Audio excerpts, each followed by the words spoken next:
Hi everybody, I'm going to move on to our last video of week 2, and these are the problem solving steps.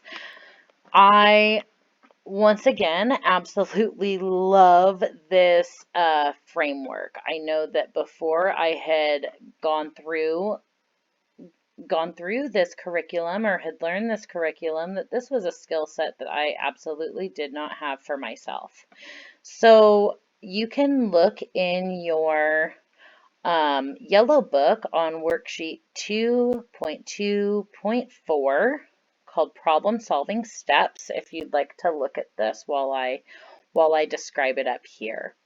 So in most every parenting curriculum, most things can be solved with a few simple steps and created into a nice little package deal.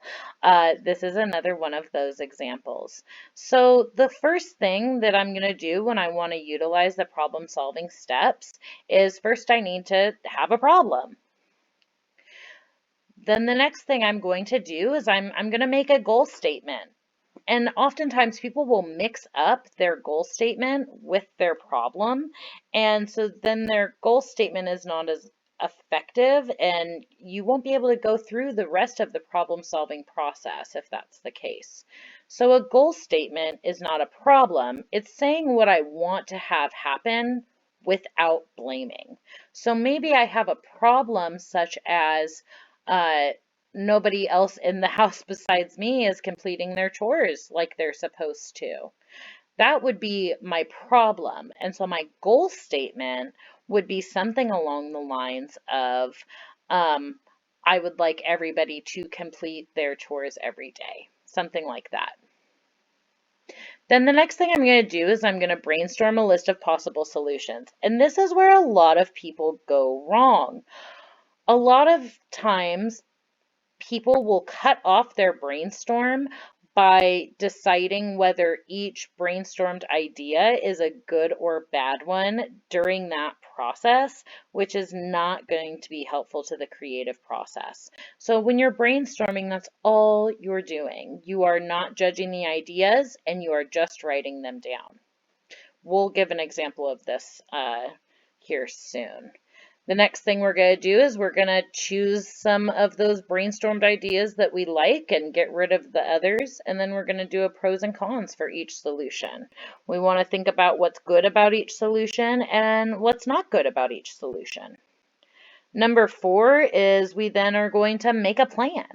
We're going to choose the solutions that we'd like to try, and we're going to write down who will do what and when will they do it. We need to be very specific here of who has what responsibility and when is it supposed to be done. Next, we're going to commit to the plan for a period of time. We're going to write down how long you will agree to try the plan, and everyone involved in the plan signs the plan. We're all part of this discussion together. And then this is another really important idea that I had not considered before.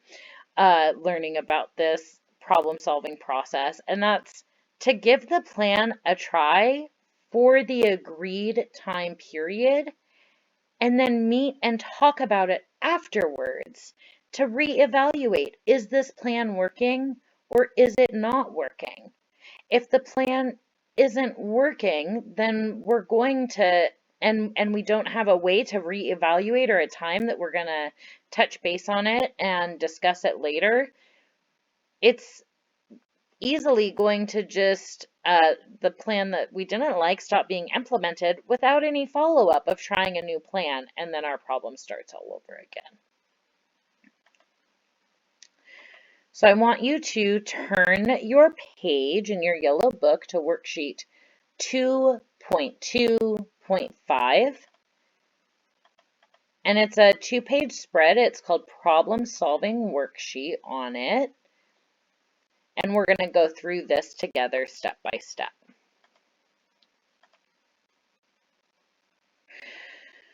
So if we were in class together, I would have parents brainstorm, give me some problems that they're experiencing that they might want to unpack.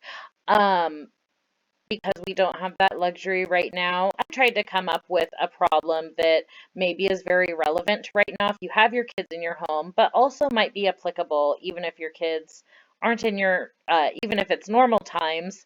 Um, this might still be applicable because maybe kiddos won't be doing are still struggling to do their normal school work, even when they are going to school each day. So here's my problem. My second grader refuses to do the school assignments that his teacher expects him to complete. Every day it turns into my son yelling and screaming, sometimes throwing things. I don't know what to do, and we're falling behind every day. This is a very, very real problem that a lot of parents are going through right now. So I'm going to go through and I'm going to out loud go through this process and explain to you why I'm doing the things I'm doing.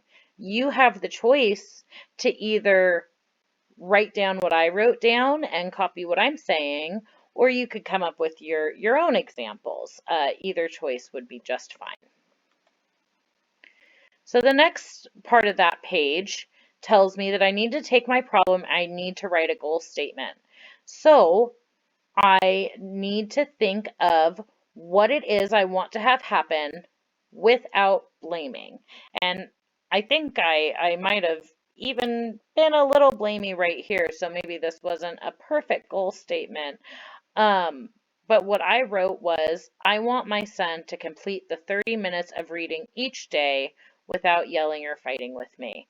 Uh, now that I'm looking at it for a second time, I may have just put a period right there after the each day and left that part of the sentence out.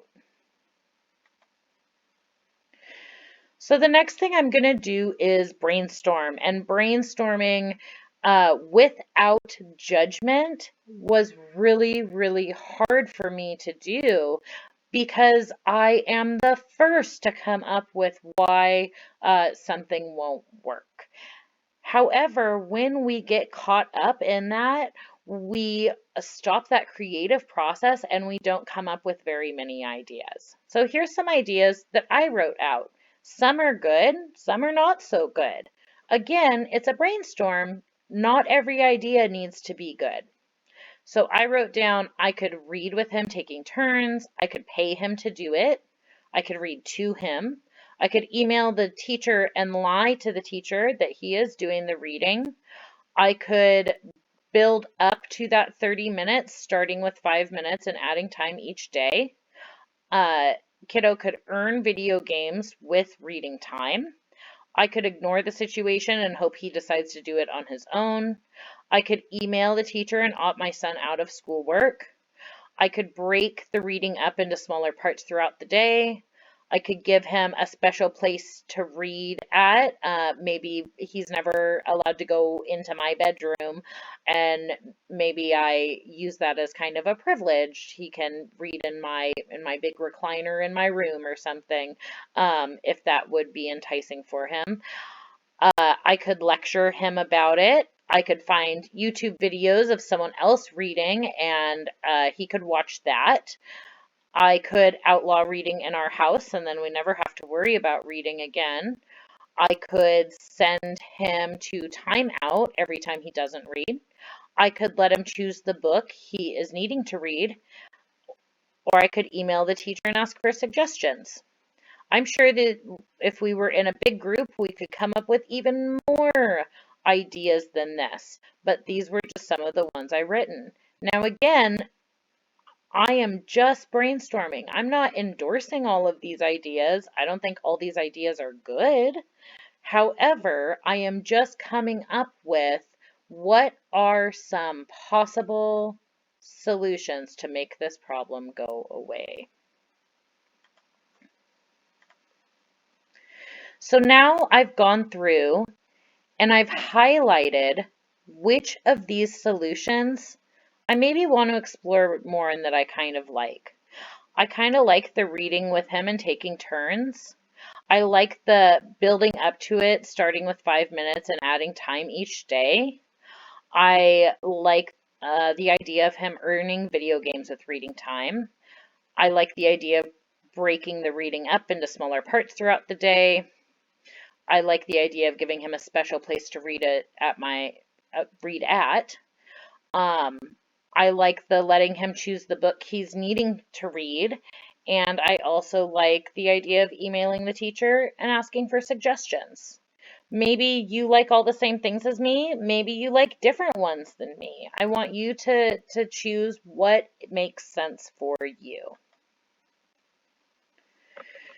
So now I'm going to take some of those highlighted ideas on step 3, and I'm going to fill out some possible solutions. So one possible solution is reading with my son and taking turns reading each page. So I'm going to write that solution up there, and then I'm going to do my pros and cons. What is good about this? What is not good about this? So some pros are my son hears me read out loud and sees me read. The reading gets done, and I have bonding time with my son. Some cons are I'll have to carve out time to do this. Maybe I'm really, really busy. Maybe I already have this ongoing to-do list. This is going to be asking me to devote time to it, and that is something that I have to consider when I'm thinking about the pros and cons of each. My son still may fight with me about reading. Here's another possible solution.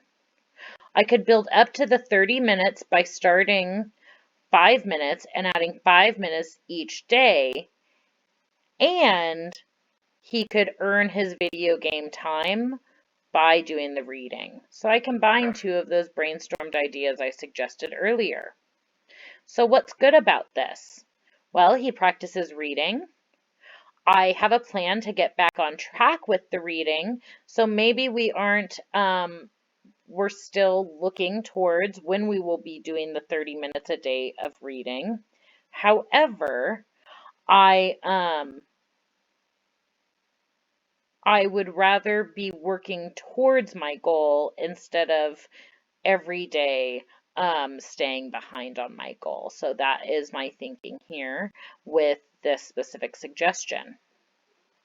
Another good thing about this is the video games being a privilege instead of just a standard. There could be a lot of other benefits to my kiddo earning his video game time instead of just doing it whenever he'd like to. What is not good about this? My son might get mad if I put rules on video games, even if I don't, um,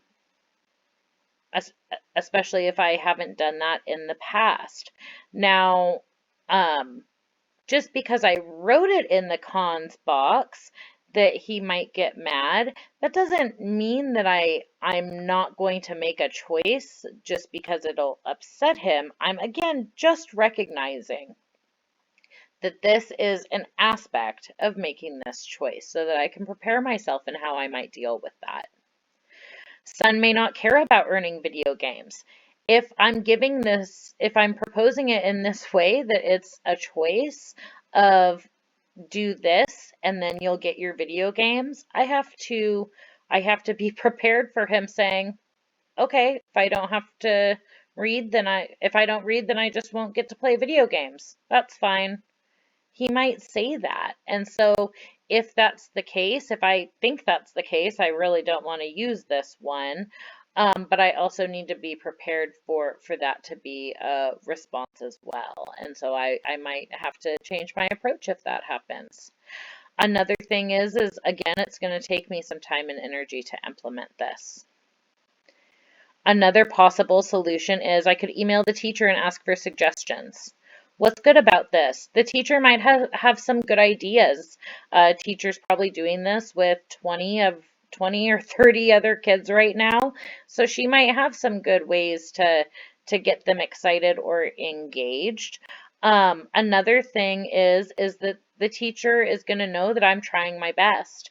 If I reach out to the teacher and I say, I am trying so hard and struggling with this, it can relieve a bit of my guilt that I'm feeling by me just having that communication with the teacher of, I'm doing what I can.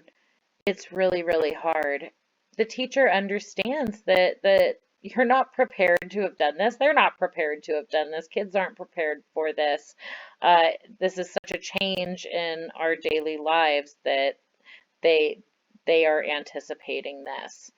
Um, if my concern is that the teacher is going to be mad at me, or the teacher is going to think poorly of me because I'm struggling to get my second grader to read, um, that that is an opportunity for us to step back and think about whether that is some guilt for us to own or not. I would say if I'm doing my best, I'm trying all these different things, I'm emailing and asking for help, that's not my guilt to take on. I'm not prepared to do this and I don't know how to do it, and I'm doing the best I can.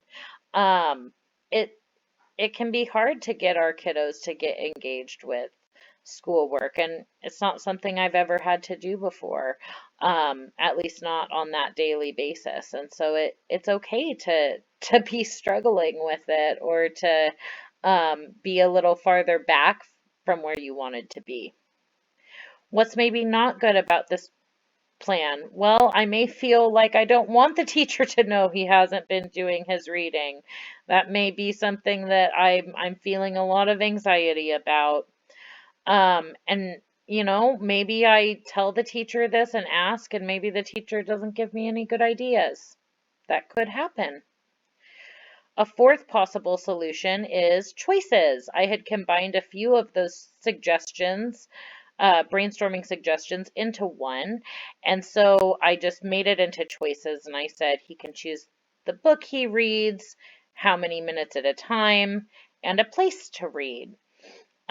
Maybe in your home it makes sense to give all these choices. Maybe in your home it's only some of these choices, or maybe just one of these choices. The pros about this is it gets them reading, hopefully. Another benefit is choosing makes our kids feel empowered. It makes people feel empowered. And so if he has control over the situation, or he has choice over the situation, we are more likely to get him engaged. Another benefit is that maybe then reading will be seen as a special thing with extra privileges. Maybe he only gets to go be in my big fluffy bed with my giant pillows while he's doing his reading, and that can maybe be a good motivator for our kids. What's a con about this plan? Maybe the book is supposed to be assigned and he doesn't really get the option to choose his own. There also is probably going to be some time and energy spent on my part to create the special place and the timing, and to support him in making all of these choices, or to make environmental changes so he can have these choices. And then another could be is I could do all this and he still may not read. So now we're down to step 4, and this is where we're going to make a plan. So we're going to choose the solutions that I'd like to try, and I'm going to write down who will do what and when will they do it. Again, it has to be very specific. And the way that I decide if my plan is specific enough is I pretend like I'm writing it for a babysitter that's coming to my house. Is my plan clear enough of who will do what and when will they do it, that I could hand it to the babysitter and they would be able to maintain this routine in my home? Let's read through it and see. So I combined a few of my possible solutions, and I said, each day my son and I will read together, taking turns out loud. My son will be able to choose if he wants to do the reading right after lunch or right before dinner. My son will not be able to play video games until his reading is complete. I do think that I'm pretty specific. I also think that I'm clear on who's doing what and when they will do it. One suggestion I might make, uh, if I was editing to myself, is switching this last sentence away from a negative and into a positive. So instead of my son will not be able to play video games until his reading is complete, I would maybe switch it to say, my son will earn video game time by completing reading each day. And that just kind of changes the attitude, and the way that the other person in this conversation is interpreting what I'm saying. So then we're going to commit to the plan for a period of time. And we want to write down how long we agree to try the plan. And everyone involved in the plan signs the plan. So I wrote that we agree to this plan until 2 weeks from now. The reason why I chose 2 weeks is I wanted it to be short enough that if it's not working, I can make a shift and do something different pretty quickly. However, I want it to be long enough that we give it enough time to actually try it fairly. And so when we make changes or we do something different, we should anticipate that it's going to be difficult for a little while until it gets worked out. And so if we only tried it for a couple days and our whole lives weren't magically better, it may not be a fair assessment to see if that plan was a good one or not. Because if we just if we don't give it a fair amount of time to kind of work out the kinks and to get through the growing pains, then we will most certainly give up every new plan always. Usually, a good amount of time to try things for before you reevaluate is 2 weeks to a month. I had elected for 2 weeks in this particular situation, because if we were to wait a month, then we would be pretty close to the end of the year. And so I thought I might want to give it just a little bit shorter of a timeline so we could try something different if it's not working. So then we're going to give the plan a try, and we're going to try the plan out for the agreed upon time period. We're going to meet to talk about how it went and decide what to do next. And then we're going to write down that we agreed to try this plan, to review this plan 2 weeks from now. Maybe 2 weeks from now, things are going great and this plan worked well. Maybe it's still not going well. Well, thankfully, I have all of, I have these other ideas that I went through and already did pros and cons for.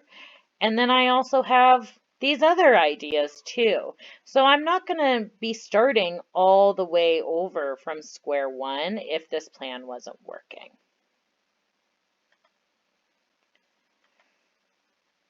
One other thing I want to speak to that I forgot to mention before is the difference between my problem and my goal statement. So when I look at my problem, I said that my second grader refuses to do the school assignments. And then when I went to my goal, I only focused on reading 30 minutes a day. The reason why I made that choice was to, again, like I had talked about before, go down to those baby steps. So if I have 5 different subjects I'm trying to help my second grader learn, and he's not doing any of them, and I'm overwhelmed, and he's overwhelmed, and I'm frustrated, and he's frustrated, and everyone's stressed out, it's going to be really, really hard to come up with a way to fix everything at once. Instead, I'm going to try one small goal, and let's see if we can get him working on one thing. one thing and see if we can get that going before I even try to unpack all of the others. Now, that may not be the solution for you, and you may choose to instead replace this with, instead of 30 minutes of reading each day, just all of the schoolwork. That is your choice, and it's your family, and you are the expert on your own family and your own kids. So that's just fine to make that choice. It's also fine to break it into smaller baby steps.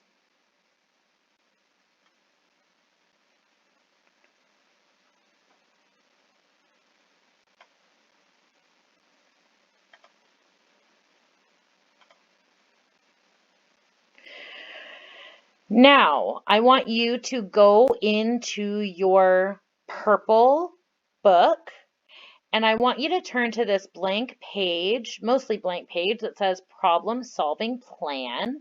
It's right after 2.2.6 in your book.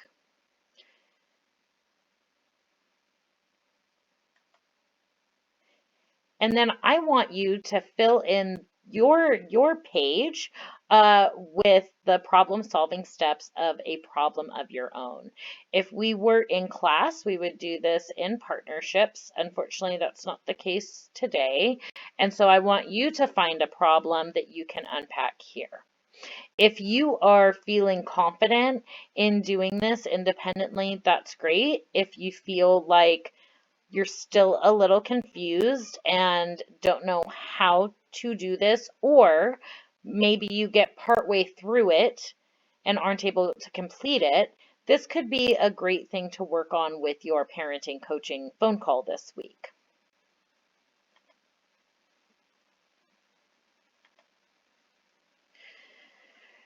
So in our closing, I want to be very intentional and circle back to that learning goal that we filled out together and give an opportunity for us to finish it together.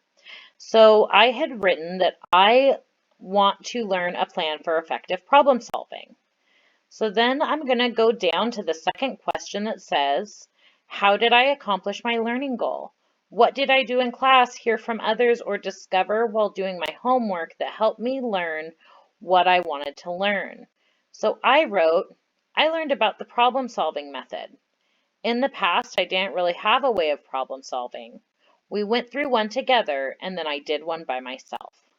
And then it says, tell one way you can use the new skill, idea, or attitude that you learned by accomplishing your goal. So I said, I can use this skill in every part of my life.